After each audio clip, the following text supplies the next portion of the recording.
James gun പറഞ്ഞതൊന്നും വെറുതെ ആയിരുന്നില്ല.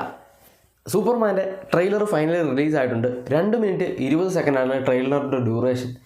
ആൻഡ് ആ 2 മിനിറ്റ് 20 സെക്കൻഡും ഓർത്തെന്ന് പറഞ്ഞുണ്ടല്ലോ വേറെ റേഞ്ചിൽ നിൽക്കുന്നൊരു സാധനം. വെറുതെ ഒരു ട്രെയിലർ കാണിച്ച് സൂപ്പർമാനെ കാണിച്ച് പോകുന്നൊരു ട്രെയിലർ ആയിരുന്നില്ല അത്. ഇതിനകത്ത് കാണിച്ചിരിക്കുന്ന, അതായത് നമ്മൾ ഒരിക്കലും പ്രതീക്ഷിക്കാത്ത കുറേ അധികം ക്യാരക്ടേഴ്സിനെ ഇതിനകത്ത് കാണിച്ചിട്ടുണ്ട്. പിന്നെ ഒരു പർട്ടിക്കുലർ സീനുണ്ട്, ക്രിപ്റ്റോയുടെ ഒരു എൻട്രി ഇതിനകത്ത് കാണിക്കുന്നുണ്ട്.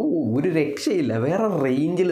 അതായത് നമ്മൾ ക്രിപ്റ്റോയെ ഇതുവരെ കണ്ടിട്ടുള്ളതല്ല ഒരു ലാബായിട്ടാണ്, പക്ഷേ ഇതിനകത്ത് എൻറ്റയർലി ഡിഫറെൻ്റായിട്ട് നിൽക്കുന്ന ആ ഒരു ക്രിപ്റ്റോ, അതേപോലെ തന്നെ ഡേവിഡ് കോൺസെപ്റ്റിൻ്റെ സൂപ്പർമാൻ ആൻഡ് ക്ലാർക്ക് കെൻറ്റ് രണ്ട് റേഞ്ചിൽ നിൽക്കുന്നു. അതായത് സൂപ്പർമാനെ കണ്ടു കഴിഞ്ഞിട്ട് നമ്മൾ ക്ലാർക്ക് കെൻറ്റിനെ കാണുന്ന സമയത്ത് ഇത് പുള്ളി തന്നെ ആയിരുന്നു എന്ന് നമ്മൾ തന്നെ ചോദിച്ചു പോകും. അങ്ങനെ 2 ഡിഫറെൻറ്റ് റേഞ്ചിൽ നിൽക്കുന്നതായിട്ടാണ് 2 പേരെയും കാണിച്ചിട്ടുള്ളത്. പിന്നെ ലെക്സ് ലൂതറിനെ കാണിക്കുന്നുണ്ട്. എനിക്ക് ഇതിൻ്റെ ക്യാരക്ടേഴ്സിനെയൊക്കെ വെച്ച് നമുക്ക് വേറെ സെപ്പറേറ്റ് വീഡിയോ ചെയ്യുന്നതായിരിക്കും നല്ലത്. ട്രെയിലറിനെ പറ്റി പറയുകയാണെങ്കിൽ 10 ഔട്ട് ഓഫ് 10 ട്രെയിലറായിട്ടാണ് എനിക്ക് ഫീൽ ചെയ്തത്. ഇനി ഇതിൻ്റെ ട്രെയിലർ 2 വേണ്ടിയിട്ടാണ്, ആ ഒരു ജൂലൈ 11 ആവാൻ വേണ്ടിയിട്ടുള്ള വെയിറ്റിംഗ് ആണ് ഇനി അങ്ങോട്ട്. കാരണം DC റീസ്ട്രക്ചർ ചെയ്തിട്ട് വരുന്ന ആദ്യത്തെ സിനിമ എന്ന് പറയുമ്പം അത്രയും പ്രതീക്ഷയുള്ള സിനിമയായിരുന്നു. അതൊരു ട്രെയിലർ കണ്ട സമയത്ത് ആ ഒരു പ്രതീക്ഷ പിന്നെയും ഇങ്ങനെ ഹൈപ്പ് ഇങ്ങനെ കയറി വരികയാണ്.